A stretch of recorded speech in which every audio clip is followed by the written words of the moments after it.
પેલા તો ભર્યું તું ગામમાં ખાતર ને પછી તો ગયા ડુંગરપુરમાં બાકાચીકી બોલાવા ને સાંજે 11 વાગે થઈ ગયું ડીઝલ માટે ડખો. સવારમાં સુરજ દાદા નહોતા જઈ ગયા ને હું જાગી ગયો તો વેલા 6 વાગે.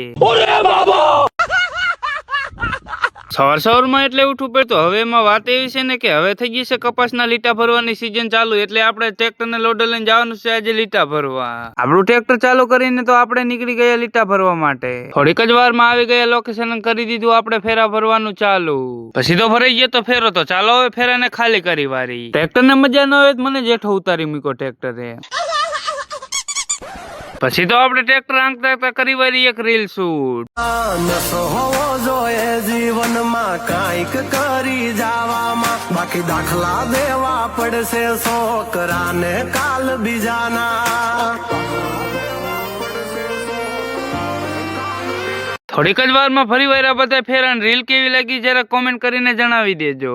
પછી તો બાપુને ટ્રેક્ટર દઈને આપણે નીકળી ગયા ડુંગર પર તરફ. અહીંયા જવાનું છે ફેરા ભરવાનું. બાપુ આવે છે વાહે ટ્રેક્ટર લઈને. પછી તો આવી ગયા હતા લોકેશન અને ભરી વાર્યો એક ફેરો ને હજી ભરવાના છે બીજા 2 ટ્રેક્ટર. પછી તો ત્યાંથી બધા ફેરા ભરીને પાછા આપણે નીકળી ગયા બીજા લોકેશન તરફ. હજી જવાનું છે એક બીજો ઢગો ભરવા. પેલા તો ડુંગરપુરમાં ગામમાં આવીને આપણે રાખી દીધું લોડર ને પછી તો પીવારી ટાઢી બોટલ ને પછી પીવારી મેંગો બાટલી પીને ટાઢા થઈને આપણે આવી ગયા હતા બીજા લોકેશન. તો ચાલો હવે બોલાવી પોચી બાકાજીકી. પછી તો નાની બાકાજીકી બોલાવીને ભરી વાર્યા હતા બધા ફેરા ને પછી તો આપણે લોડર લઈને નીકળી ગયા આપણા ઘર તરફ. ડુંગરપુરમાં મારો બ્લોગ કેટલા લોકો જોવે છે જરા કોમેન્ટ કરીને જણાવી દેજો. વાગી ગયા તા રાતના 11 ને હું ને અશ્વિન જઈશી ડીઝલ ભરવા માટે. જેફા કુવાએ તો અમને તો ચોખ્ખી ડીઝલ ની ના જ પાડી દીધી કે ડીઝલ તો છે જ નહીં.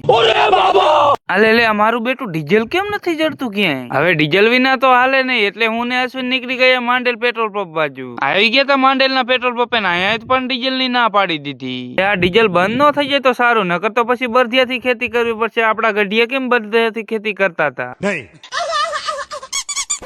પછી તો આયા તા ત્રીજા પેટ્રોલ પંપે આપણો મેન નો પડ્યો. તો આયા તા ચોથા પેટ્રોલ પંપે. ચોથું પેટ્રોલ પંપ તો સાવ બંધ જ હતું. પછી તો આવી ગયા તા 5મા પેટ્રોલ પંપે. ફાઇનલી આપણો મેળ અહીંયા પડી ગયો. અને મેં કીધું ટ્રાફિક તો છે થોડુંક, પણ કાંઈ વાંધો નહીં, થોડુંક વેટ કરી લઈશ. પછી તો આયો તો માંડ વારો. ફાઇનલી આપણે ડીઝલ ભરીને નીકળી ગયા આપણા ઘર તરફ. આ બ્લોગ અહીંયા જ પૂરો થાય છે. બ્લોગ સારો લાગ્યો તો લાઈક, કમેન્ટ ને ફોલો કરતા જજો.